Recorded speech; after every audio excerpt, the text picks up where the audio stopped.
Я себе всегда говорю такую вещь. Судьба никогда не положит на твои плечи ношу, которую ты не в состоянии нести. В этом выпуске разговор о том, что делать, когда ты живешь по плану, а внутри пусто. Когда делаешь, тащишь, достигаешь, но не чувствуешь себя. Мой гость Радислав Гандапас. Человек, который десятки лет учит других быть уверенными, сильными, харизматичными. Но сегодня разговор не про цели, а про состояние. Сама работа по построению и реализации финансовой стратегии имеет потрясающий психотерапевтический эффект. Зачем тебе сейчас быстрые деньги? Чтобы что? Нет ответа на этот вопрос. Вопрос не в том, какое решение принято. Вопрос в том, какая методика применена к принятию решения. Подкаст «Состояние». С гостями я обсуждаю, как, поддерживая свое эмоциональное и физическое состояние, можно создать финансовое состояние.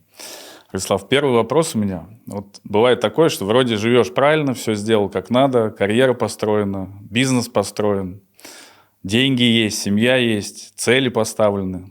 Но внутри все равно есть такое, когда ты сам с собой остаешься наедине, ощущение, что что-то не так. Вот что со всем этим делать? Что с этим делать? Не жить с этим и радоваться, потому что это норма. Придурковатая радость от того, что все хорошо и не о чем заботиться, да, нулевая тревожность это путь к вымиранию, потому что человек тогда не замечает угроз, не замечает черных лебедей, взлетающих уже, не замечает сигналов. Поэтому легкий экологичный уровень тревожности – это норма.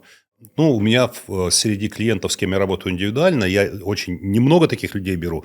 И у всех у них одна и та же повторяющаяся история, где-то 8 на 10 говорят, у меня все хорошо, почему мне нехорошо?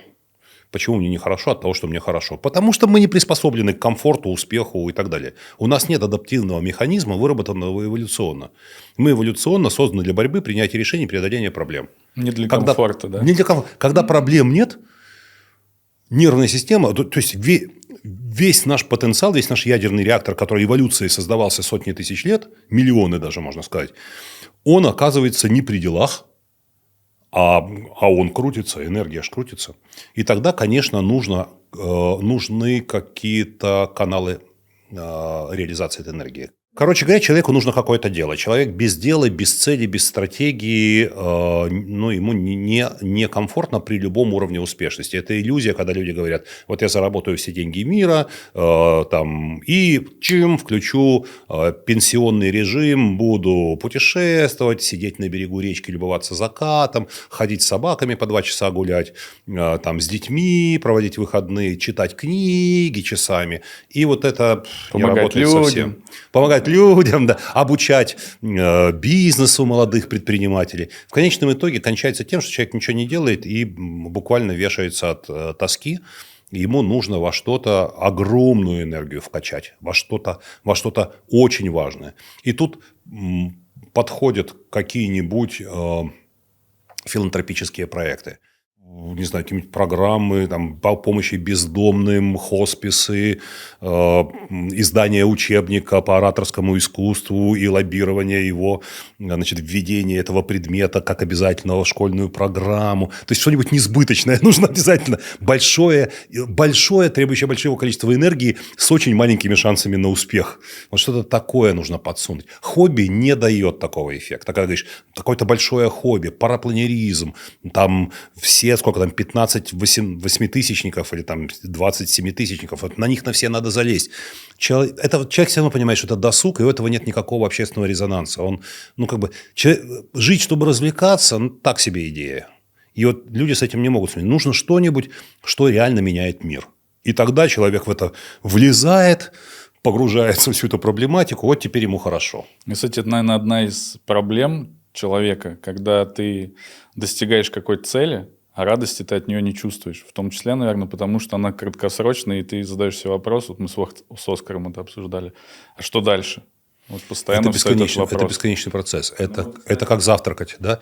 Короткие цели – это как завтрак. Ты позавтракал, к обеду опять хочется есть. А почему? Зачем нужно тратить столько времени? Вот ты удовлетворяешь себя, ты забрасываешь себе энергию, но на короткую дистанцию, и потом все равно опять эта проблема возникает. Поэтому Оскар, и не только Оскар, все мыслители правы, кто говорит, что что-нибудь большое удаленное.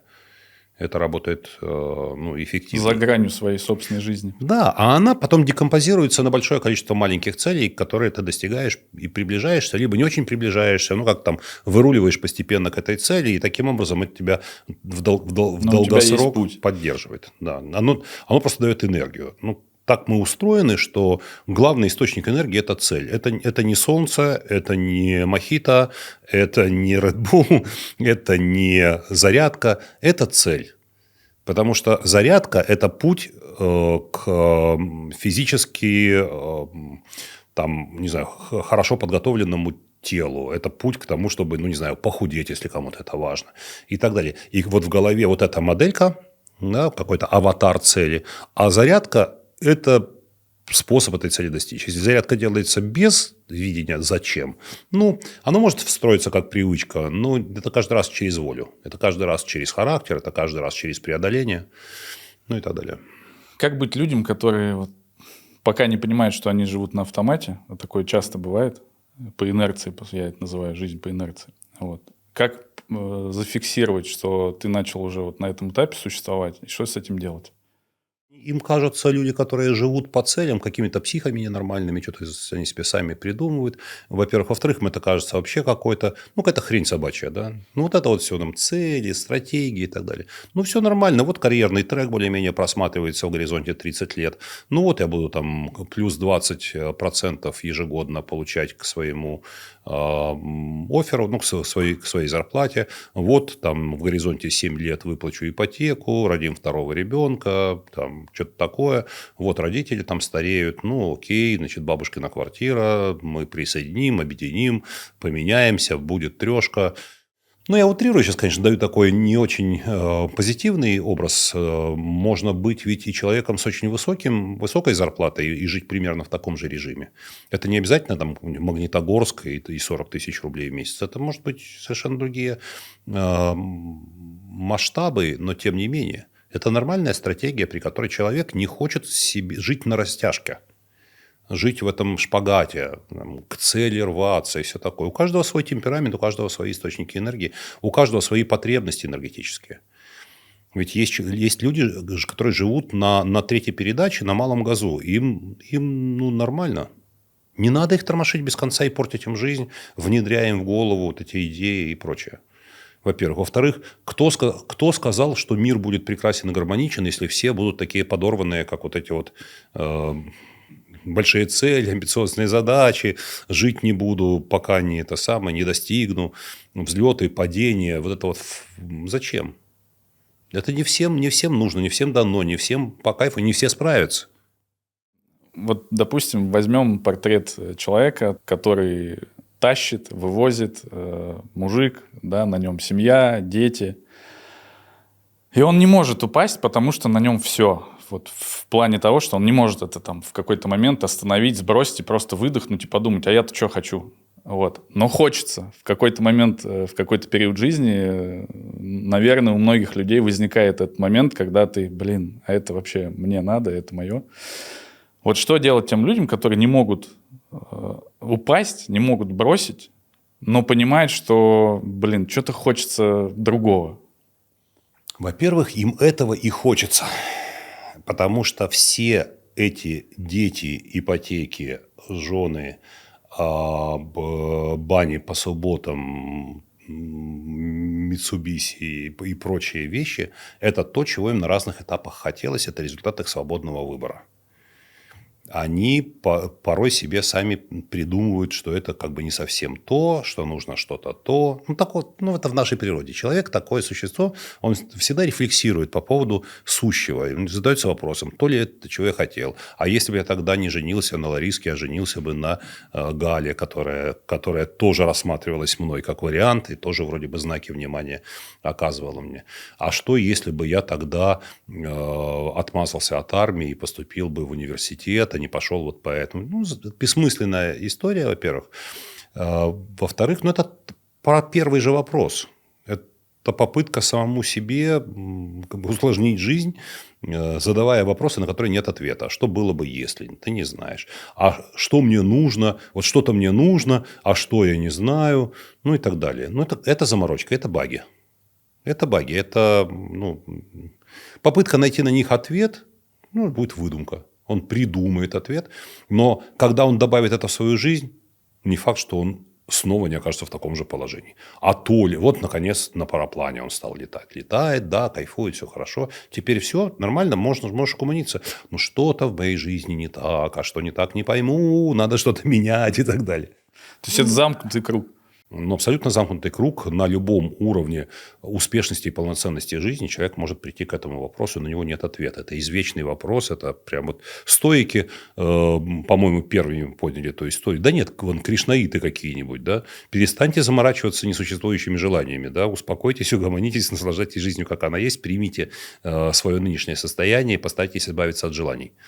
Это такая экстремальная техника, конечно, для очень бедных стран подходящая, где возможностей мало, социальные лифты не работают. Там лучше угомониться и принять жизнь как есть. Но в этом что-то есть. Нам нужно как-то учиться у тех, кто создавал мудрость веков.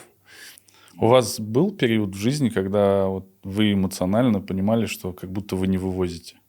Я живу в этом состоянии последние 30 лет. Как вы живете? Это мой нормальный эмоциональный фон. Так, и как? Я в нем просыпаюсь, как поддерживаете засыпаюсь. себя? Я себе всегда говорю такую вещь. Судьба никогда не положит на твои плечи ношу, которую ты не в состоянии нести. Поэтому у меня в понедельник был рабочий день, 14 часов, и я это понял во вторник.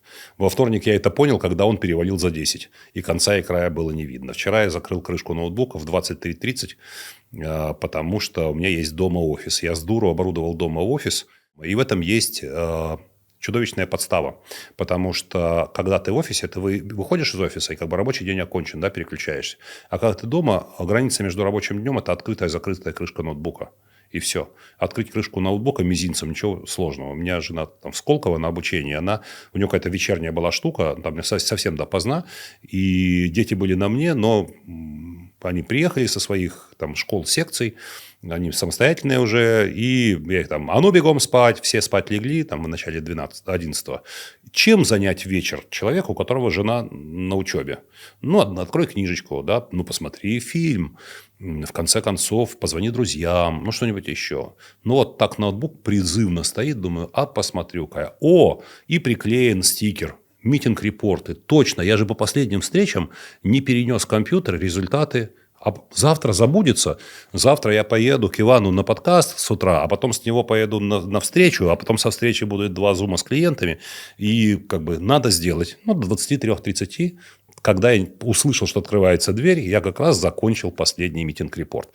Я в этом состоянии, я не вывожу, нахожусь. Во-первых. Во-вторых, только все устаканится. Я придумываю какой-то новый проект. Сейчас на стадии запуска 2. 2 проекта. Один почти закрылся, один закрывается, один почти открылся, другой открывается. Я закрывал проекты, чтобы снизить нагрузку, чтобы как-то более-менее выровнять свой график. Но креативный мозг не может простаивать. Придумались 2 проекта, без которых нельзя жить. Все, их нельзя не реализовать. Это... Не попробовал, считай, что не жил. Да не то, чтобы не попробовал. Они уже в голове сложились, их делать надо по-любому. Это люди, и уже процессы, архитектура, финансы, архитектура проекта, финансы, бесконечное согласование, мозговые штурмы и так далее. А потом еще будет длинный период его становления и так далее. В общем, снова я в этом режиме живу очень давно. Я людям, никому не рассказывайте, но я топлю за философию, что должно быть распределение времени, энергии, вообще всех жизненных ресурсов должно быть разумным. Что нужно распределять разумно? Деньги, энергию, время и разумно распределять статус. Это идеи, которые у меня в книге «Скрипты и алгоритмы успеха». Я там новую концепцию успеха предлагаю для 21 века. Это в клубе «Люди 3.0». Я эту идею людям пытаюсь, что высокий статус, что есть статус, которого слишком много. Например, какой-нибудь стендап-комик, известный всей стране. Ведь ему же нигде появиться. Он не может в плавках по пляжу ходить. Он должен где-то прятаться, какие-то закрытые частные пляжи, какие-то бич-клабы. Потому что на публичном пляже к нему будут приставать, фотографироваться, а он в шортах без майки. Не окей, да? Потом Он выпил, смеется с друзьями, сидит, ему весело. А пол-ресторана смотрит, как он себя ведет, когда на него не смотрит камера. Он ребенка там на улице что-то одернул, там замечание сделал громко, люди, ай-яй-яй, такой известный человек, а так вот, а вам не стыдно так с детьми разговаривать, уже известный человек. То есть он постоянно под прессингом вот этого всего. Или какой-нибудь депутат, миллиардер, известный, популярный, все таки как бы у него отнять половину денег под каким-то благовидным предлогом. То есть бывает избыточный статус, бывают избыточные деньги. Деньги, на которых у вас нет планов, которые вы не понимаете, как использовать. Бывает избыточного затрат, время распределенное нерационально, при котором вы теряете навык проводить досуг. У вас нет ни одного начатого фильма, ни одной начатой книги, у вас нет в планах тренировки, и когда вам выпадает свободное время, вы... А что делать? Да, и вы начинаете работать, потому что это единственное, что у вас никогда не кончается, у вас одно есть. И я эту концепцию создал на основе собственного опыта. Печального. Я его преодолеваю. И, соответственно, энергия. С энергией та же самая история. Энергия не бесконечный ресурс, к сожалению. Когда у человека кончается энергия, в ноль он умирает просто. Вы, кстати, не устаете быть Радиславом Гандапасом? Я счастлив тем, что мой статус абсолютно комфортен, адекватен и конгруентен моим потребностям. Я не настолько неизвестен, чтобы меня не узнавали и, я не знаю, поеду навстречу с человеком, которого первый раз вижу, ничего о нем не знаю, а он меня знает. И это сильно упрощает, утепляет наш контакт и приближает нас к достижению договоренности. Мне это окей. Но я не настолько знаменит, чтобы меня везде узнавали какие-то, и это составляло сложности. Если об этом вопрос. Нет, не устал и вряд ли устану. Что вам помогает в периоды, когда все наваливается, все сыпется, и надо в моменте собраться, не знаю, какие-то техники, какие-то упражнения, либо мысленные какие-то ментальные установки? У вас что работает? Первое, включается паника сначала. Паника говорит, нам капец, мы не вывезем это все. Мы с тобой этого не вывезем. Да, надо бежать, но бежать невозможно, потому что это ничего не решит. Сбежишь, ничего не решит, ты все равно вернешься к ужину. И все. Потом происходит паника, отрицание, так не может быть. Наверное, что-то... потом, потихонечку к фазе принятия идешь, начинаешь работать с этим.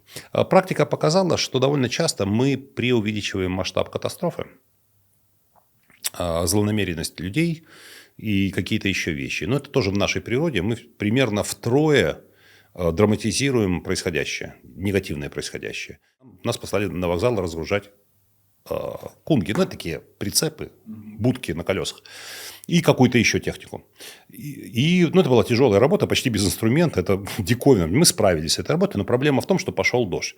А грузовик, на котором нас привезли в кузове, был без тента. Почему? Вообще армейские грузовики всегда с тентами. Почему это был без тента, никто не знает. Мы промокли, нас посадили в кузов и повезли. Даже на скорости 40 км в час, даже летом, когда у вас мокрая одежда, холодно так, как будто вы на Северном полюсе. Мы приехали продрогшие, разделись догола, развесили свои гимнастерки. Мы укутались в одеяло и закурили прямо в казарме. Залезли ногами в батареи, сидим, дрожим, этот сизый дым. И один говорит, 19 лет нам было. Он изрек мудрость всей моей жизни. Он говорит, как все-таки мало человеку для счастья нужно. Он говорит, Беломорину в зубы и ноги на батарею. По сути, сидишь, солнце заходит над рекой, там сверчки, но это же... А ты сыт, ты в безопасности, одет, женат. Почему ты не взрываешься от радости? Почему ты в этот момент придумываешь себе какие-то... о чем потревожиться, о чем попереживать? Зачем?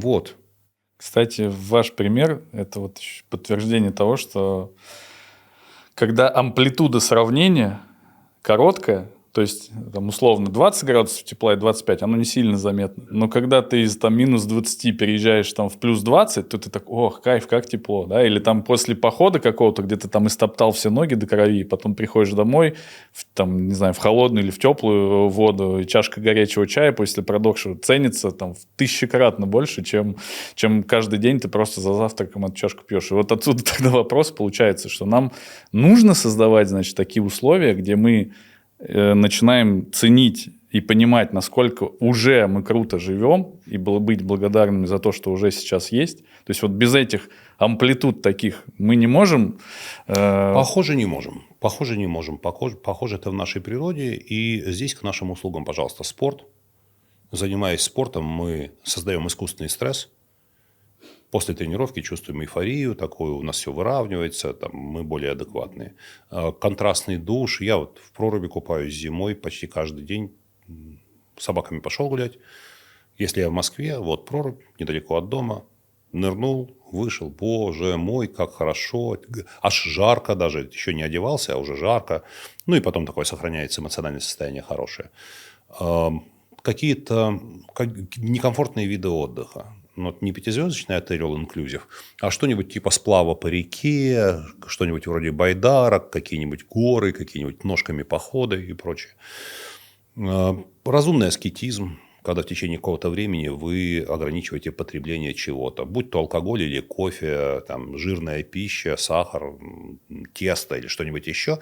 Ну, вы себе берете период аскезы. Вот в течение этого времени я не пью кофе, например. Да. Зачем, почему, чем тебе насолил кофеин, непонятно, ты ничего не почувствуешь, никакой разницы. Но сама необходимость сделать над собой волевое усилие уже увеличивает уровень стресса и более ярко чувствуешь некие обычные радости жизни, обычные совершенно. Поэтому вот, пожалуйста, мы искусственно можем такие вещи придумывать. Но жизнь подбросит что-нибудь и естественного происхождения. Что в вашей практике, и в том числе, может быть, наблюдая за другими успешными людьми, что помогает, когда периоды бывают, тебе нужно не включиться обратно, да, в ту деятельность, которой ты занимаешься, и все наладить, а подумать, может, вообще надо все менять. Вот в эти моменты как сделать, во-первых, правильный выбор, куда идти дальше, условно налаживать, либо менять полностью. И что помогает вот в этот период переключиться? Вы знаете, какое бы решение вы ни приняли в этой ситуации, вы никогда не можете быть уверены в том, что оно правильное, потому что есть правильное решение. Но для того, чтобы... Вопрос не в том, какое решение принято. Вопрос в том, какая методика применена к принятию решения. Нет правильного, как бы орел-решка, да, там, поставить на черное или на красное в казино. Ну, нет правильного решения, потому что выпадет, вы узнаете после того, как крупье бросит. И вы не можете предугадать это. Но если вы бросили орел-решка, монетку, да, на красное или на черное, ну, применена вот такая технология. Если... другая здесь, впрочем, и не может быть применена. Для этих решений существует технология, которую вы можете взять на прокат у человечества. Человечество выработало технологию принятия решений. Вы не можете их знать все, вам это не нужно, у вас другая специальность. Когда вы знаете все, вы не можете воспользоваться. Иногда консультантов упрекают, говорят, если вы консультируете такие большие компании, говоря им, что у них не так, почему вы не сделаете собственную? Это две разные профессии. Делать на свой страх и риск одну компанию или консультировать 200 компаний, указывая, что они делают не так. Ты преподаешь Лермонтова в школе 20 лет. Почему ты не напишешь равновеликое произведение Лермонтову? Ты объясняешь, как он писал, почему так написал, в чем логика, почему это прекрасно. Напиши. Не могу. Да, другая профессия. Так вот, для того, чтобы принять решение, приглашают либо коуча, либо модератора стратегической сессии, который поможет выработать решение, либо людей, есть такие люди, у которых нет определенного профессионального статуса, но они умеют, об них можно думать. И технологии, когда применяются к принятию решения, ты можешь принять решение совершенно, которое даже не рассматривал как вариант. То есть качество решения становится выше, и оно обосновано. Вот же какая штука. Для того, чтобы не сомневаться в принятом решении, нужно, чтобы была база. А почему ты его принял такое? На что ты опирался?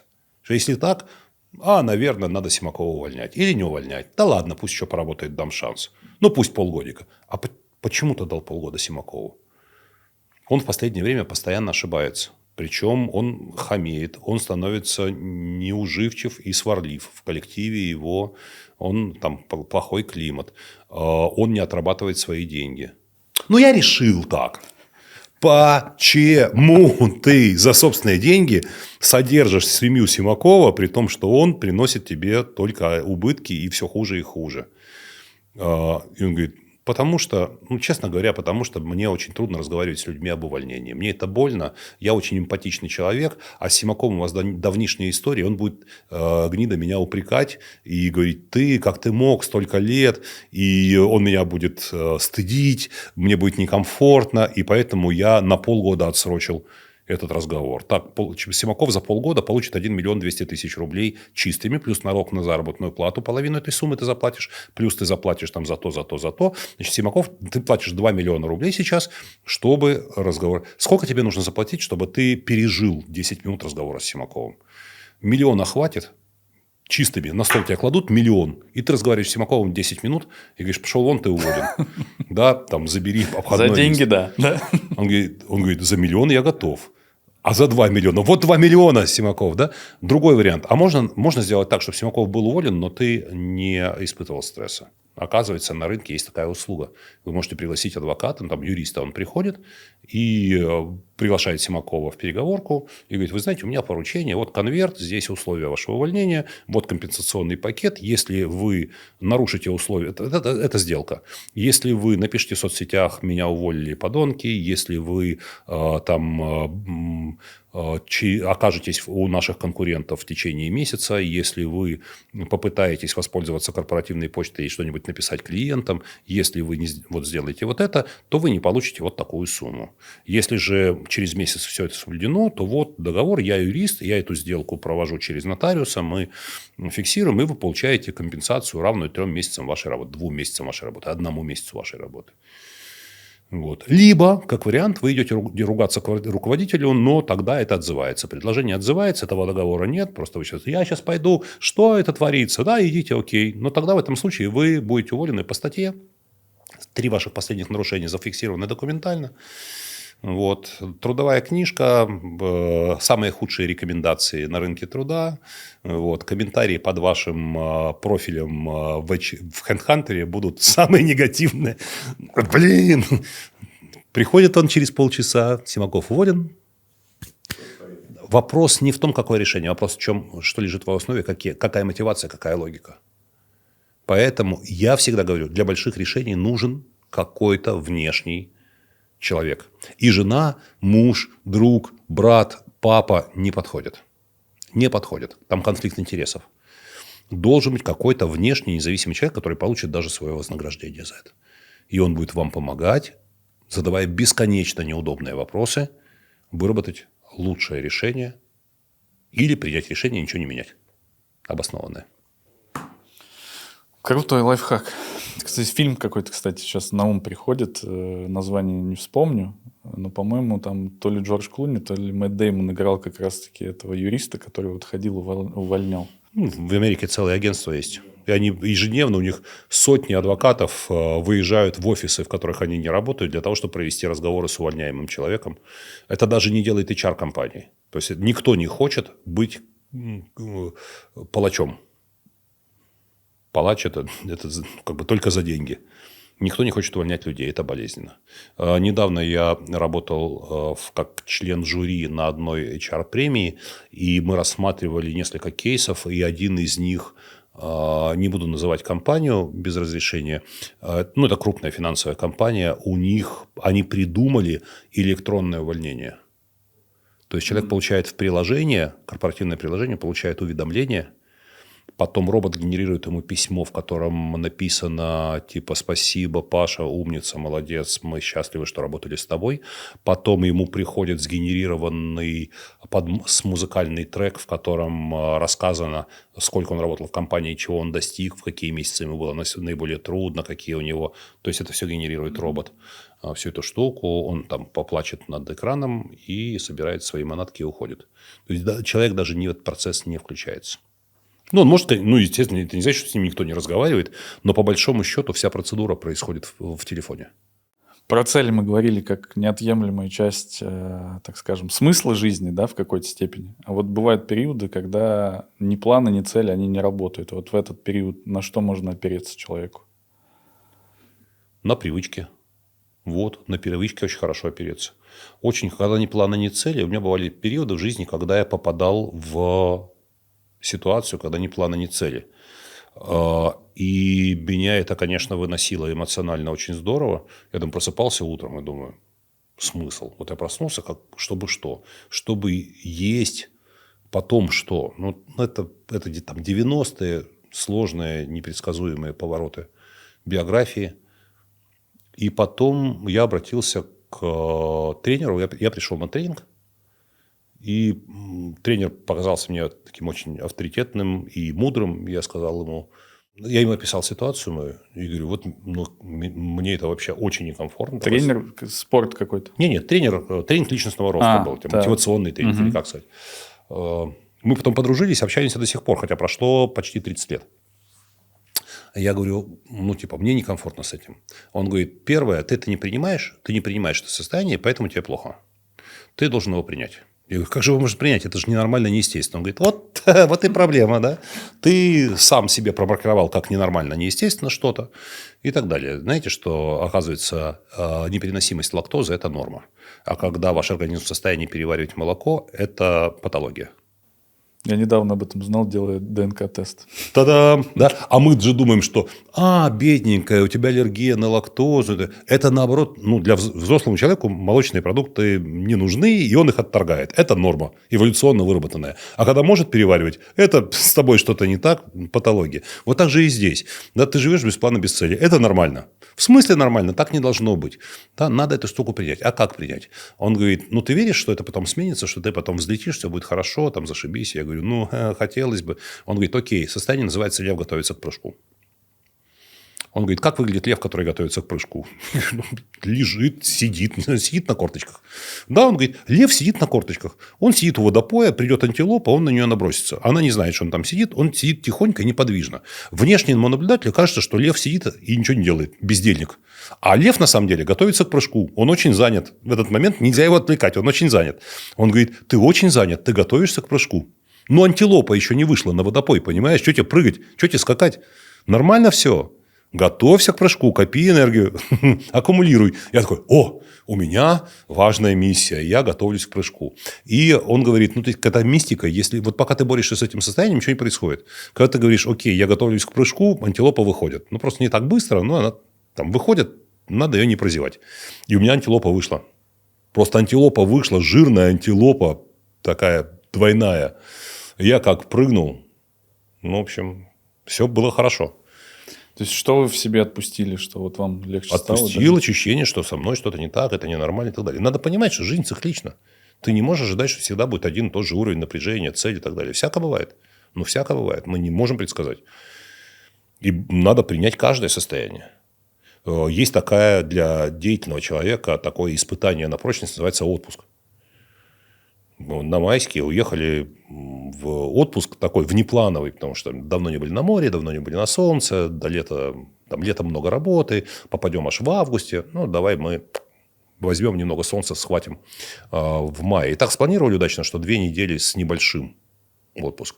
Я приехал в этот отпуск, мы там вещички разложили, я взял с собой книги бумажные. Почему? Потому что много времени нужно будет проводить, там типа лежачки, море, пляж. И я смотрю, я понял, что я взял все 3 книги деловые. Все 3 в отпуск. Я такой, нормальный отпуск. Я понял, что я каждое утро открываю ноутбук, я пытаюсь что-то делать, с кем-то связываться. То есть, я пытаюсь работать. И мне кто-то в соцсетях написал, Радислав, а нафига вообще поехали в отпуск? И я так задумался. Бывает так, подписчики нас учат, да? Я задумался и сказал себе, сейчас у тебя очень важная миссия. Ты должен отдыхать и вынести работу из своей головы просто максимально на далекую дистанцию. Это очень сложно, но это принципиально важно для твоей продуктивности и эффективности после отпуска. Вот сейчас это твоя миссия, твоя работа – отдыхать. Я пошел, слава богу, в отеле была библиотека, в библиотеке были русские книги, можно было взять. Я взял одну книгу, я ее дочитал ровно в день нашего отъезда. Я читал ее постоянно, по 3 часа в день, не знаю, разными интервалами. Получил огромное удовольствие. Конечно, кое-что приходилось делать по делам, потому что у меня так устроено, что я не могу на 2 недели выпасть из процессов. Там просто не будут, некоторые вещи просто не будут работать без моей включенности ежедневной. Но я ее минимизировал так вот до каких-то комфортных вещей. Дал парочку интервью дистанционно тоже. Это мне не было. Ходил по траве. по газону и давал интервью. Я очень круто отдохнул. Прямо я приехал в таком состоянии, что даже мне пару дней на адаптацию нужно было. После отдыха. Да. Признак хорошего отдыха. Да, я настолько вошел в это состояние хорошее. И теперь я действительно могу работать по 14 часов. В течение какого-то времени. Могу работать. И мне хватает ресурса. Но в голове я помню, что 12 числа, 8 числа я сяду в самолет и вернусь только 12-го. И в этот период я точно не буду работать, кроме каких-то точечных вещей, там по полчаса в день. И моя работа будет заниматься тем, ради чего я приехал, и не работать. Может, ноутбук даже с собой не возьму.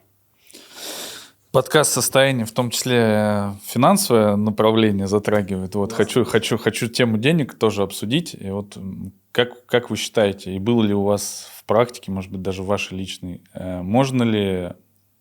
способен ли, вернее, человек создать устойчивое финансовое состояние, если внутри у него все шатко, если внутри эмоционально он нестабилен? Знаете, яйцо или курица, да, что было раньше? По большому счету, это взаимосвязанные явления. С одной стороны, когда человек создал такую модель отношений с деньгами, которые позволяют ему не беспокоиться, что он окажется у разбитого корыта, это стабилизирует его. С другой стороны, создать такое состояние можно только из состояния, если не спокойствия, то стабильности, по крайней мере. Потому что паническое состояние, вот это неразбериха полная, он будет и финансовую стратегию строить нежизнеспособную. Он либо будет вваливать кучу денег в какие-то стрёмные проекты в надежде быстро срубить денег, а ты задаешь ему вопрос: а тебе зачем быстро срубить денег? Вот у тебя есть деньги, которые ты долго, тяжело зарабатывал. Тебе сейчас предлагают ввалить в какую-то штуку, где возвратность на вложенный капитал 1 месяц 100%. Вот такую модель тебе предлагают. Люди, которые тебе это предлагают, они знают, как из одной суммы сделать двойную. Скажи мне, почему они не берут деньги в банке? Банк с них возьмет 2,5% за месяц, а они за месяц сделают 100. Почему они не возьмут у банка? Почему они берут у тебя и обещают тебе 100 вернуть? Почему странно? Но если они у тебя кредитуются под 100%, под 1200% годовых. Я говорю, есть масса мест. Они даже пойдут в микрокредитную организацию. И возьмут деньги дешевле. Они возьмут деньги дешевле, чем у тебя в 10 раз. В 10. И вернут им. И им будут постоянно увеличивать это плечо, потому что они всегда возвращают через месяц деньги. Почему они идут тебе? Ты голову включи, ты же... Нет, там верняк, я все изучил, что-то изучил. И я задаю вопрос, а тебе зачем быстрые деньги? Они тебе сейчас зачем? То есть, у тебя какой у тебя дальнейший финансовый план? Он говорит, это же круто заработать 100%. Я говорю, круто, а зачем они тебе? Зачем тебе сейчас быстрые деньги? Чтобы что? Я их потом еще раз оберну. Чтобы что? Чтобы еще больше было. Чтобы что? Нет ответа на этот вопрос. И вот люди встревают в подобные истории, когда у них нет финансовой стратегии. Ты что хочешь в конечном итоге? Я в конечном итоге хочу... Вопрос не про деньги. То есть, на самом деле, вопрос про деньги, который заканчивается все равно деньгами, это глупость и абсурд. За этим должно быть что-то. Что ты хочешь с помощью денег? Он говорит, я хочу небольшой домик в Черногории или где-нибудь, у моря, но не сильно дорогого. В каком-нибудь месте таком. И чтобы было культурно близко. Потому что, если будет Ницца, это такое, меня будет напрягать. А вот что-нибудь такое, типа славянский мир... Как-нибудь так, как-нибудь вкусненько, недорого, какая-нибудь Болгария, Черногория, там что-нибудь такое. Ок, да, хорошо. Нормальную машину. Какую нормальную машину? Что такое нормальная машина? Что такое нормальная? Давай, быстро описывай. Нормальная машина, там, то есть, 50. Яхты, самолеты, острова покупать. Входят в планы? Не входят. Вертолеты, может быть, парочку нужно? Нет, не нужно. Сколько на это нужно денег? Когда они нужны? Давай считать все это. А если ты сейчас вваливаешь эти деньги и 100% вынимаешь ими, это приближает твою цель или отдаляет? А как нужно распределить? И человек начинает строить стратегию. Дело другое. Есть игроки, которые играют деньгами. Это просто их футбол. Это мяч, которым они пуляют, могут забить. Они могут забить им. И это не про финансовую стратегию. Спекуляция – это не про финансовую стратегию. Это игра. Игра с большими ставками, игра на деньги. Вы же не говорите, когда вы идете играть в подпольный клуб в покер с сигарами и виски, что вы инвестируете, что ваша ставка – это инвестиция. Правда? Я решил за сегодняшний вечер инвестировать 100 тысяч рублей. Выходишь, у тебя минус 20 тысяч рублей. Как бы это что за инвестиция такая? Но многие, кто начинает заниматься трейдингом, называют себя инвесторами. Да нет, конечно. Ну, это красивое слово. Все равно, что назвать игрока в покер, не знаю, тоже сказать инвестор. Нет же, это игра. Это игра на деньги приемлемая и законная. Все. А финансовая стратегия – это про другое. Там есть 3 фазы. Фаза заработать деньги. Ну, то есть, нужно, чтобы деньги превратились в капитал. Ну, а капитал – это деньги, которые делают деньги. Когда вы свое время и энергию тратите на то, чтобы получить деньги, то это не капитал. Капитал – это когда вы тратите деньги, чтобы получить деньги. На деньги, деньги, на деньги, деньги. Вот это капитал. Чтобы сформировать капитал, нужно сначала заработать. И заработать нужно немножко больше, чем вы в состоянии потратить. Ну, здесь есть задача делится на 2. Нужно как-то придумать, как вам тратить более разумно. Да, как избежать лишних трат, неразумных, там, спонтанных, идиотских, детских и недальновидных. То есть, скучно, но придется это сделать. Второе, а как чуть больше заработать? Может, надо чему-то обучиться, может быть, нужно поменять место работы, может, нужно переехать в другое место, может, надо взять еще одну работу, может быть, нужно сделать работу и маленький гешефт, ну, то есть, какой-нибудь маленький бизнес, который дает дополнительный доход. Там, консультировать, не знаю, что-то еще, хобби монетизировать. Формируется такая пенка на капучино. Вот эту пенку вы собираете и даете себе по рукам каждый раз, когда хочется ее схватить и на что-нибудь потратить. Для этого есть у банка замочки всякие. Там вы можете сделать счет, который вы не можете там деньги так просто вывести. Они становятся недоступными. Либо вы их превращаете в какие-то валюты, кладете в банковскую ячейку на другом конце города, так, чтобы соблазна было меньше их вынуть. Аккумулируете эти денежки, потом думаете, во что их вложить таким образом, чтобы они приносили деньги долго и стабильно. Или недолго, нестабильно, но больше. Или формируйте портфель, где одни вещи, которые вложили, они никогда не дадут минус. Например, вы вкладываете в рынок, да, там, самые консервативные инвестиции. Покупаете какие-нибудь страховые бумаги. Покупаете что-то, что с годами нет шансов, что оно... И плюс какие-то такие рискованные штучки, которые могут дать вам такой приятный взлет. Формируйте портфель, берете консультанта еще. Кажется, ой, блин, там такой маленький процент годовых. Ага, это надо начать. Год пролетает. Год полетел. Вроде недавно день рождения праздновал. Вот за этот год у тебя налипнет 26% годовых. Четверть отложенной суммы, совокупно. Ты такой смотришь, приятно. А на эти 26% через год еще налипнет. На те 100 и на эти 26. И начинается геометрическая прогрессия. А ты еще докапитализировал свой портфель. То есть, все денежки есть, ты еще подсыпаешь. И вдруг входишь в азарт. И вдруг ты каждый год становишься в 1,5 раза богаче, чем предыдущий. Минус там инфляция что-то отъела. Такая вот консервативная стратегия, она прекрасно работает. Даст ли она сама работа по построению и реализации финансовой стратегии имеет потрясающий психотерапевтический эффект. Это как в шахматы играть. Человек становится стабилен, предсказуем, спокоен, он не дергается. Он приезжает в какую-нибудь страну, и он прикидывает, так, шампанского купить. Да? И он такой, в отеле стоит 200 евро, в дьюти-фри 60. Куплю-ка я в дьюти-фри 140 евро, сэкономил, можно будет их инвестировать. На них я получу через год полбутылки шампанского, между прочим.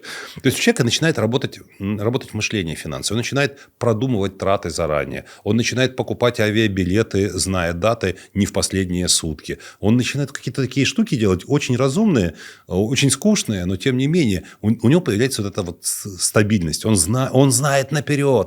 Есть такая техническая штука, инвестиционный калькулятор. И там, когда новичку просто показываешь, как работает сложный процент. Особенно, когда показывают на длинных дистанциях. Типа, если бы Иисус Христос в день казни вложил $1 хотя бы в Dow Jones, то сейчас бы там у него было бы 2600 миллионов долларов. 2 миллиона 600 тысяч долларов. Я с 2017 года по модели DCA Dollar Cost Average инвестирую. Сначала это был фондовый рынок, к сожалению, там случились у нас события. Это сейчас пока недоступно российскому Да, человеку. к сожалению, да. Вот. Ну, переключился на крипторынок. Вот. Это работает. И вот вы правильно сказали, время просто вот так проходит. Сейчас времени пролетело, и ну, я вижу, сколько я вложил за этот промежуток времени, да, и сколько скапитализировалось. И я понимаю, что ну, все, чем я занимался, грубо говоря, до этого, не давало мне вот такого прироста, как просто одна простая привычка, по сути, да, это там трать меньше, чем зарабатываешь, часть инвестируй и делай это как можно дольше. Да. Правило там Уоррена Интересное Баффета. наблюдение. Человек покупает меньше вещей, но дороже. Угу. Он начинает просто подходить разумно, в том числе к тому, чем он набивает свой гардероб. Вот да. Инвестор, у него гардероб меньше, но у него всегда есть что надеть, и оно все приличное, в нем не стыдно появиться и так далее. У человека, который живет в другой стратегии, почему-то вещей избыточно много, но они все хреновые, и у них во всех позорно выйти, что бы он ни надел. Разница только в чистоте. Даже на это влияет. Не только на психологическое состояние, но и на потребительское поведение. Человек думает, а стоит ли покупать машину, менять? Вот, например, подошло время менять машину. Да, это немножко ушаталось, надо новую. И тот заходит на рынок и смотрит, что почем. И понимает, что как бы, а может быть вообще отказаться от машины, от собственной. Существуют сервисы по подписке, существует шеринг. Можно нанять водителя со своей машиной. Можно выдавать бесконечно условный Uber. И он считает, а сколько, если я буду на Майбахе ездить, вот сколько я пользуюсь, да, сколько мне будет стоить, а моя машина сколько мне будет обходиться. И он вдруг понимает, что вызывать в Uber Майбах выходит выгоднее по деньгам. И он экономит и финансирует. А если я уехал в отпуск на месяц, машина не ездит, я же все равно за нее плачу. Собственная машина, это все равно обходится мне в какие-то деньги. Это же надо считать. Ну, вот у меня первые, наверное, 3 года уже где-то до абсурда даже доходило. И вот вы там про одежду сказали, я даже какие-то моменты начал себя ловить на мысли, что я стал считать условно там стоимость чего-либо. Я это загонял в инвестиционный калькулятор и считал, сколько мне обойдется условно. Это покупка, да? Да, какие это потери? покупка. И я вижу, когда это условно я это купил, и понимаешь, что это может быть несколько миллионов там, на рубеже 5 лет, например. Да? Это инвесторский крест, и это другая сторона медали, это другая проблема. Это проблема. Я помню Владимир Михайлович Седов, это основатель Асконы, но все там Аскона, матрасы, на самом деле у него 74 бизнеса. 74 бизнеса, в том числе медицинский центр, в том числе город, который построен, в том числе бизнес-школа, которую он построил, в которой он преподает. Но все так, Седов это Аскона, Аскона, ему, наверное, так обидно, матрасы это, как бы то, с чего начиналось, но просто это масс-маркет, поэтому все знают бренд. А есть гораздо более, скажем, достойные такие проекты, социально значимые. Медицина, образование. Он сказал, что секрет, дескать, моего успеха в том, что когда я хотел купить новую машину, и я когда узнавал, сколько она стоит, и понимал, что она стоит как станок, я, говорит, всегда предпочитал станок. Он говорит, я скажу больше, когда я хотел сделать приятное жене и видел какую-то сумочку, эксклюзивную, там, дорогую сумочку, и когда мне говорили, сколько она стоит, я понимал, что она стоит как станок, я выбирал станок. И это драма, потому что он хотел свою девочку порадовать, и да, он же ее любит, он хочет, чтобы она была счастливее, и он понимает, что не сама сумочка, а внимание мужа, и что он заморочился и выбрал там из какой-то уникальной кожи, каких-то там сумок 6 в мире, и ему ее привезли, и он ее там вынесли в белых перчатках, и вот он уже в 1 минуте от обладания этой сумкой побежал бы домой, и он такой, Степа, берем станок, да, я такой, нет, спасибо, все, заверните, я не беру, и приходит домой, как ни в чем не бывало. Это же тоже оборотная сторона медали, в Скруджа Макдака нельзя превратиться. Ты не станешь счастливее, ты номинально будешь богатеть, но счастливее не станешь, а тогда это все бессмысленно. Ты должен богатеть только для того, чтобы делать свою жизнь лучше. Богатеть и делать свою жизнь хуже – это идиотство. Это бред, и так не должно быть.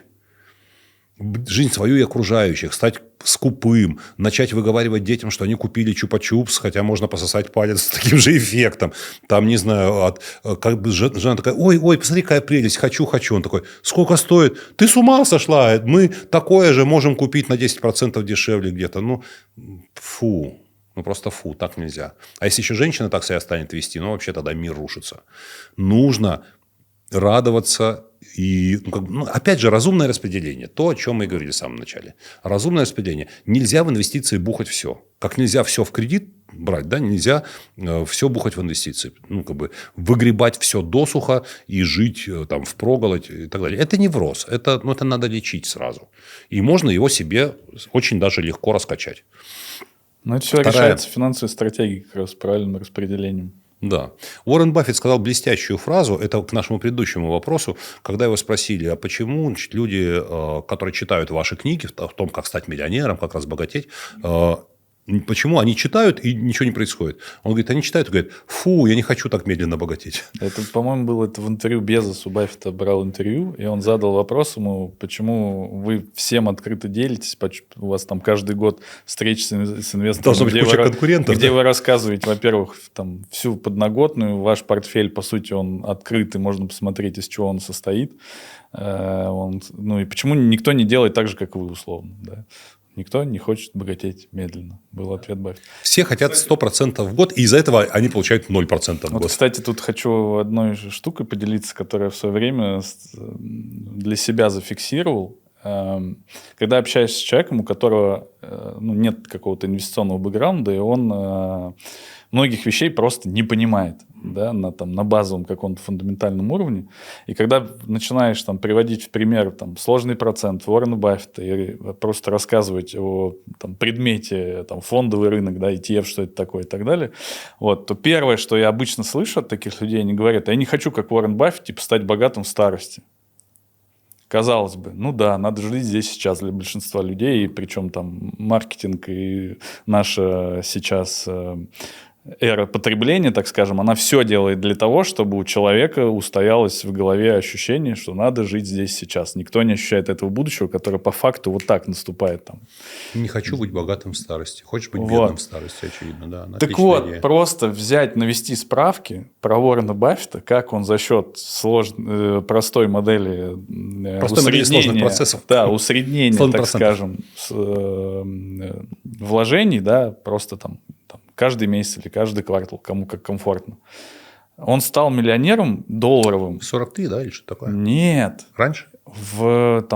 Между рубежом 22-25, что-то такое. Я когда это разбирал... Это значит, 43 у него 100 миллионов было, или что-то в этом духе, какая-то такая история. И то есть... Вопрос, а что для тебя богатство? То есть, никто же не говорит о том, что надо миллиарды такие иметь, как он. Да? Это... В большинстве случаев. Я в свое время пришел к цифре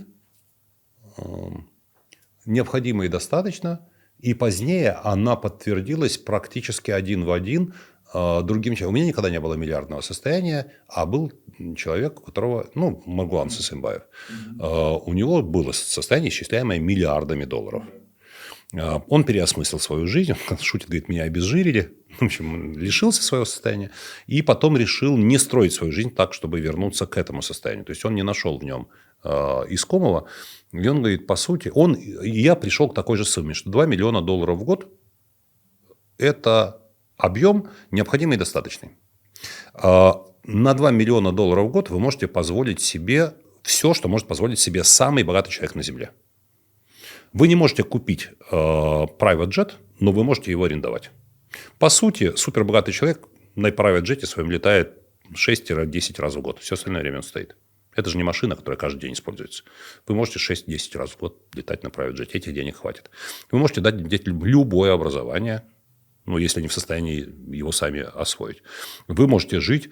вам не нужен, наверное, 20-комнатный дворец, да, как у коррумпированного чиновника, но вы можете позволить себе в конечном итоге купить любую недвижимость разумную какую-то. Да. Остров нет. Вы можете остров арендовать, если вам так уж нужно. Вы можете любой супер 5-звездочный отель в отпуск в нем провести. Купить любые шмотки. Вы не можете купить бриллиант размером с кулак. И миллиардер этого тоже не делает, поверьте. Зачем-то. Да, не покупает. Не купить ли мне бриллиант размером с кулак, не положить ли мне его в сейф? Правда же?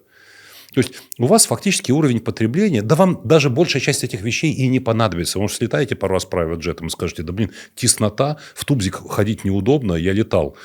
Туалет, как эта штука, и тут у тебя люди в метре сидят, и ты туда залезаешь. Зачем это все? Купи бизнес-класс, лети в нормальных условиях. Широко, просторно, и рейсы хорошие, время удобное и прочее. Короче говоря, все можешь себе позволить. Больше не надо, меньше стрёмно. Кто-то скажет, вы вообще в уме, в смысле 2 миллиона долларов в год? Но это совокупно. Это и доход от инвестиций, это там, ну, и что-то еще, и так далее. Можно ли это к этой сумме прийти? Это называется средний класс, по большому счету. Это сумма, которую в современном мире масса возможностей зарабатывать честно, без там каких-то... Ну да, врач не заработает никогда. Нет таких способов. Если он станет предпринимателем и сделает свою клинику, да.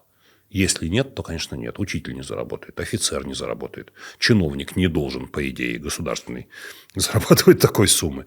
А в современном цивилизованном Маленькую мире... имейте в виду, такую. Да. Ну, много способов честно зарабатывать такую сумму. Еще имея доход от инвестиций. То есть, конечно, жить на деньги от инвестиций странно. То есть, вы должны их реинвестировать. Но, тем не менее, если их учитывать в этой штуке. Ну, вот как-то к этому пришли мои мысли и калькулятор, с помощью которого я пытался. Я хочу подчеркнуть, речь не идет о том, что каждый должен зарабатывать 2 миллиона долларов. Сейчас речь идет о том предельном объеме денег, на который можно теоретически выйти, и не нужно задумываться о миллиардах. Они ничего качества не меняют. Ну, Абрамович, качество жизни, человек, который зарабатывает 2 миллиона долларов в год, они живут плюс-минус одинаково. У меня сосед был, мы в поселке жили, у меня был сосед-миллиардер. Мы приятельствовали 15 лет и могли ходить друг к другу без предупреждения. Ну, просто я еду на машине и говорю водителю, так, стоп. И говорю жене, давай стукнемся к Игорю, вдруг он дома. И он говорит, о, давай, все, Дима, гудбай. До нашего дома осталось 110 метров. Мы выходили, бум-бум-бум. О, привет, заходите. Да? Или, никого нет дома. И пошли домой. Я изучил его быт. Он одевался плюс-минус. Он и жена одевались плюс-минус, как мы. Бывали плюс-минус в тех же местах, встречались на мероприятиях, вечеринках, тусовках. Выяснялось, что мы отдыхали в одном и том же отеле, просто в разные даты. Парк автомобилей был, бренды другие, а класс автомобилей тот же. Количество прислуги домашней такое же, точно. Количество детей совпало, но это не имеет отношения к доходу. Я смотрю и думаю, а в чем разница? Потребительский уровень один и тот же. Мы едим примерно одно и то же, в одних и тех же местах, одеваемся в одних и тех же. То есть, плюс-минус. Но он миллиардер, а я даже близко нет. Что говорит о том, что вот этот гэп над нами... Я говорю, а как ты распоряжаешься? Он купил несколько домов в Москве. Домов. Он финансирует порядка 20 общественных организаций, которые реализуют какие-то социально значимые проекты. Он говорит, ворует, небось, половину. Черт его знает, неохота заниматься, искать. Вся разница.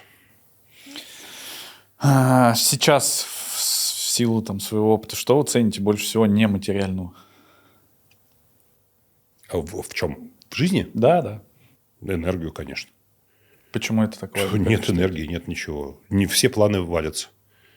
Были планы, друг на день рождения хотели повеселиться, за час почувствовал себя нехорошо, сонливость, вялость, настроение в ноль, прилег, полежал, полчаса подремал, встал, лучше не стало, пошел на день рождения, сидел там, и поглядывал на часы, когда прилично будет уйти. Люди веселились, выходили на террасу, хохотали, флиртовали, танцевали, пели, а ты сидел и такой, с тобой что-то не так, все в порядке? Да, все в порядке.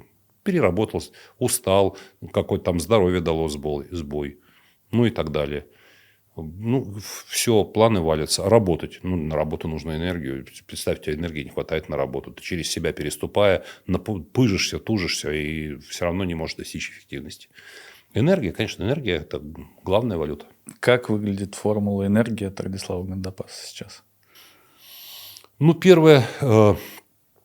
Первый и главный источник – это любовь. Любовь не в эротическом ее смысле, а любовь к тому, с кем ты, чем ты занимаешься в жизни, каким способом ты зарабатываешь, как ты проводишь досуг, с кем ты проводишь досуг и так далее. Я считаю, что жить с нелюбимым человеком не надо. Лучше не жить.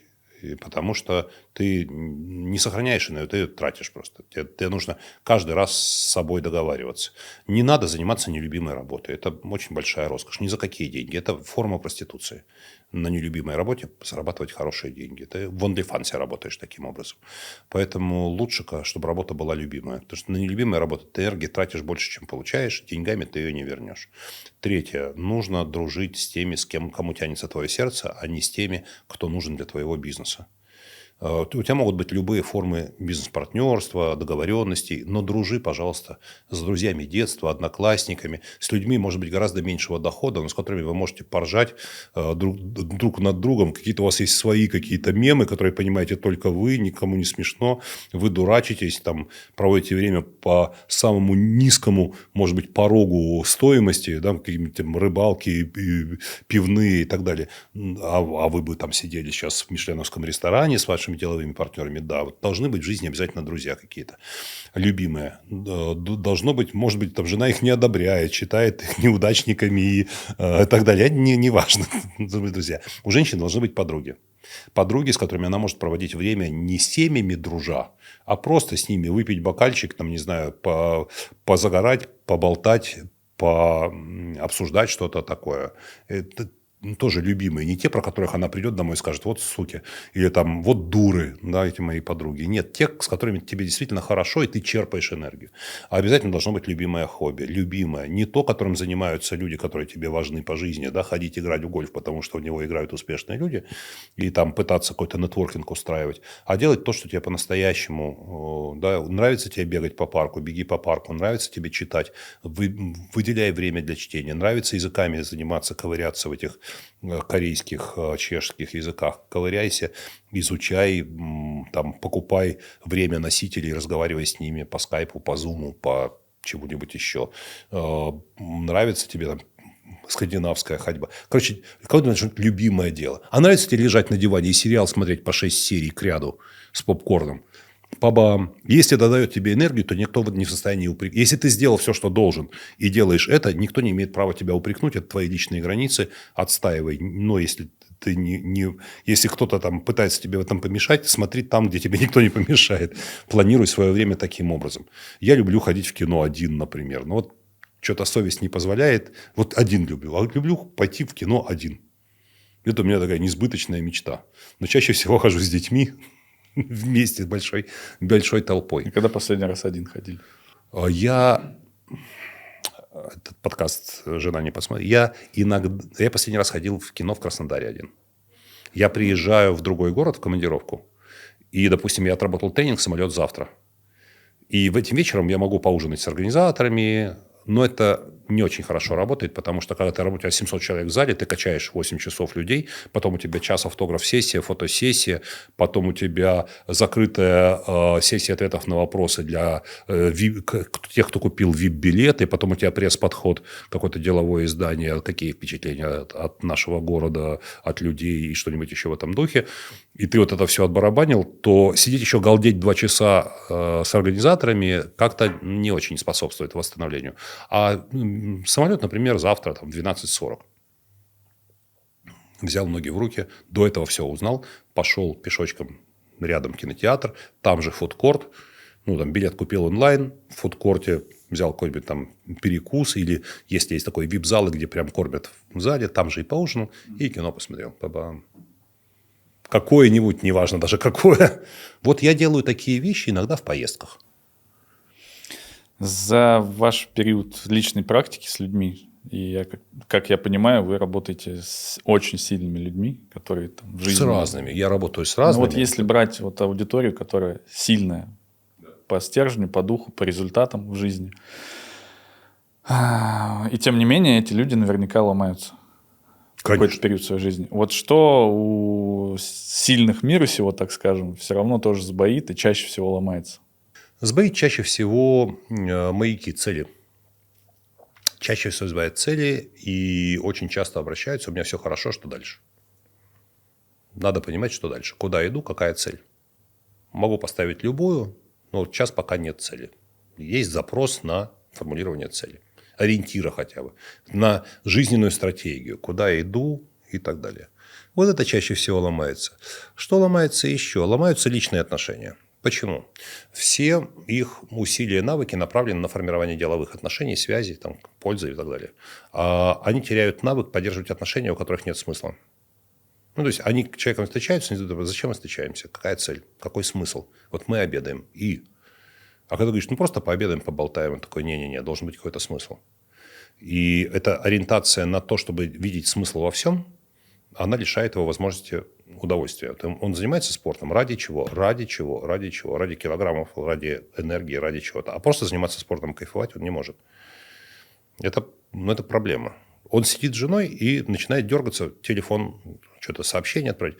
Ну, говорит, все равно мы же ждем. Ну, то есть, мы сейчас заказ сделали, они будут минут 10-15 нести. Ну, что мы сидим? Я за это время успею ответить на срочные сообщения. Сиди, смотри своей любимой в глаза, говори с ней глупости какие-нибудь, там, за ручку держи. Попроси бокал игристого, не знаю, романтический обед можно? Нет, какой смысл терять время? 15 минут я же могу много успеть. Вот этот поиск смысла, он человека делает уязвимым, во-первых. Во-вторых, сложным. И в-третьих, он усложняет себе самому жизнь. Он теряет навык жить. Просто жить. Просто жить. Нет, нужно чем-то заниматься. Нужно приближать какую-то цель. Нужен какой-то... В этом во всем должен быть какой-то смысл. Я сам такой. Я понимаю. Да, я до сих пор себя на этом ловлю и стараюсь это ограничивать. Меня сносит в эту сторону. Есть другие люди, которые, наоборот, их сносят противоположно. Типа раствориться в течение жизни, довериться Вселенной, ни хрена не делать. Со своего возраста сейчас оглядываетесь назад на себя же. Вот, на ваш взгляд, чем ранний успех отличается от взрослого успеха? Вот что раньше, допустим, вам казалось важным, а сейчас вы понимаете, что это вообще никакого смысла не имеет? Деньги всегда важны. Деньги всегда важны в успехе. Не ждите, что я скажу, деньги, я понял, что деньги нужны. Деньги супер важны. Это единственный объективный критерий. Если ты все приобрел, денег не приобрел, что это за успех такой? Я профессор, кандидат наук. Нет, я профессор, доктор наук, член КОР, международный, издан на 8 языках. При этом дочке скинуть денег на карту в золотом яблоке, когда она покупает себе какую-нибудь косметику, ты не можешь. Камон, какой успех? Да, такая. Я считаю, что успех, когда ты счастлив тем, что у тебя есть. Ну да, хорошо. Нет, успех это успех только в контексте социальных норм, правил и ценностей существует. Где-нибудь в Пакистане человек, не знаю, iPhone купил, все, он успешный. У нас другие критерии оценки. Поэтому нет, я не скажу, что деньги не важны. Положим, деньги важны всегда. Это нормально, правильно и окей. Может быть, 24 года, в 26, когда я делал первые попытки заработать. Первая попытка заработать в 15, она была успешная. Но это работой. А бизнесом это 24-26. И я уже тогда понимал, что важны не только деньги, но и способ. Критически важны. Важен способ. Как-то так получилось, что все бизнесы, у меня было больше 20 проектов в разных долях, какие-то 100% мои, какие-то минимально, у меня сколько было, 10% был минимальный объем моей доли в капитале. Они все были в каких-то очень правильных, полезных вещах. Это было обучение, большая часть проектов это было обучение. Каким-то навыкам. Первый бизнес – это компьютерные курсы. Это смешно говорить сейчас. В конце 90-х реально нужно было человека за деньги учить пользоваться компьютером месяц. Сейчас у меня дети до школы уже на компьютере барабанят, никто их не учил. Так странно. Это были проекты в области медицины, причем диагностика. Не лечение, а диагностика. Это тоже супер важно. И мне это было... это меня стабилизировало. Это производство здорового питания, продуктов здорового питания, суперфуд и все-таки такие вещи. Причем 2 проекта в этой области было. Что еще? И был софт для бизнеса. То есть, все были вещи, которые, можно говорить с гордостью. Вне зависимости от финансового результата, можно говорить с гордостью по факту того, что ты инвестировал вот в такие вещи и людям открыл некоторые возможности. Вообще, это интересно, что у вас достаточно в таком молодом возрасте понимание, что путь и средства важно, потому что Ощущение такое, что у многих людей, кто начинает заниматься бизнесом, на старте цель оправдывает средства больше, у них идеология. То есть не всегда у многих есть понимание. Я романтик. Для меня моральное стоит выше материального. Когда вы слышите слово «состояние», какая первая ассоциация приходит на ум? Я же филолог по первому образованию. Я сразу перед мной разворачивается вся линейка смыслов. И я думаю, о, класс, вот мне понравилось ваше название. Состояние, вы еще капслоком там написали в соцсетях эту штуку. И я понял, что состояние в смысле внутреннее, вот это все. И состояние, когда мы говорим, человек состоятельный, он сформировал состояние. И что вы как бы увязываете эти две вещи, да, внутреннее состояние, внешняя успешность, их взаимосвязь и так далее. Это мне откликается максимально, как сейчас говорят. Я вижу в этом ненадуманный, не притянутые за уши два понятия, называемых одним смыслом, одним словом. Я вижу в людей абсолютно в разобранном состоянии внутри, при этом зарабатывающие космические деньги и несчастных.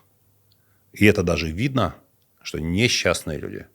Я вижу людей с гармоничным внутренним миром, все стоит и так далее. Но в плачевном материальном положении я вижу это. Это не, вот соединить эти... Ни одно из другого не следует автоматически.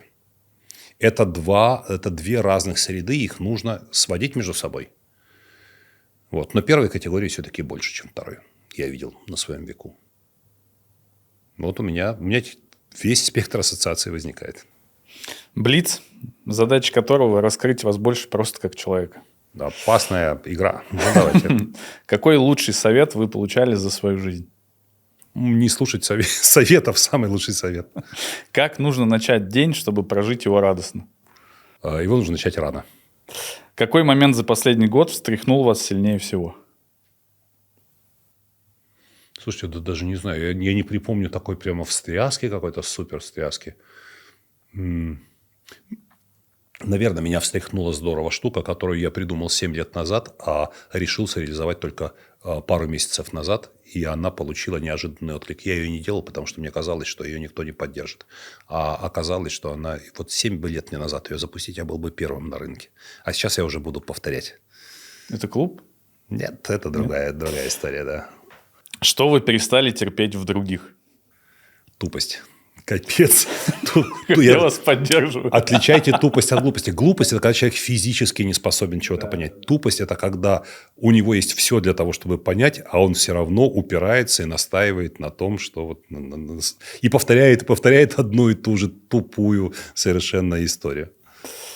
Какое состояние вы сейчас ищете, но не находите пока? Умиротворение. Не нахожу, но я не парюсь по этому поводу. Буду говорить языком моей дочери. Не парюсь на эту тему, потому что время не пришло. У меня сейчас время другое. У меня другой период жизни. Когда в последний раз вы чувствовали, что живете не по инерции, а по-настоящему? Ой, я всегда это чувствую. Я уже много лет живу по-настоящему. Никакой инерции не наблюдается, потому что инерция только когда едешь по прямой долго. А когда ты едешь постоянно виляя, то инерция здесь не работает. Что вы делаете, когда все раздражает? Когда все раздражает, я уединяюсь. Когда все раздражает, я становлюсь токсичен, опасен и так далее. Мне нужно побыть одному, переждать этот период и, может быть, поесть еще. С каким своим выбором вы до сих пор внутренне спорите? Наверное, с выбором сделать... Нет. Не спорю. Вы знаете, в каждый момент жизни я принимал решения абсолютно исходя из той ситуации. Спустя время оборачиваешься и думаешь, напрасно это сделал. Да, это ты сейчас напрасно это сделал. А в той ситуации, опираясь на тот объем информации, который был, я действовал все-таки в конечном итоге правильно, мне кажется. Мне нечего себе предъявить уж такого явного. Фраза, услышанная или прочитанная из последних, от которой у вас мурашки по коже? Что-то было. Вот фраза Бертольда Брехта, который сказал, не надо наказывать плохих и вознаграждать хороших. Создайте такие условия, когда плохим будет быть невыгодно. И финальное. В каком эмоциональном состоянии, по-вашему, должен быть человек, чтобы создать финансовое состояние? В эмоциональном? В неудовлетворенном. Неудовлетворенность текущим положением вещей – это прекрасное топливо. Главное другое, что оно должно сопровождаться верой в то, что текущее состояние преодолимо на ресурсах самого человека. Что он может, что он в состоянии это сделать. Если он в это не верит, то его неудовлетворенность его же самого и сожжет. Можно бензином заправлять бак, можно бензином поливаться и чиркать зажигалкой. Вот это тот случай. Это был Радислав Гандапас. Ребята, подробный конспект с чек-листами, с лайфхаками будет в моем телеграм-канале. Переходите, подписывайтесь. Вы так работаете? Да, так можно было? Спасибо огромное, что вы досмотрели этот подкаст до конца. Подписывайтесь, ставьте лайки, пишите комментарии. Радислав, вам огромное спасибо. Спасибо.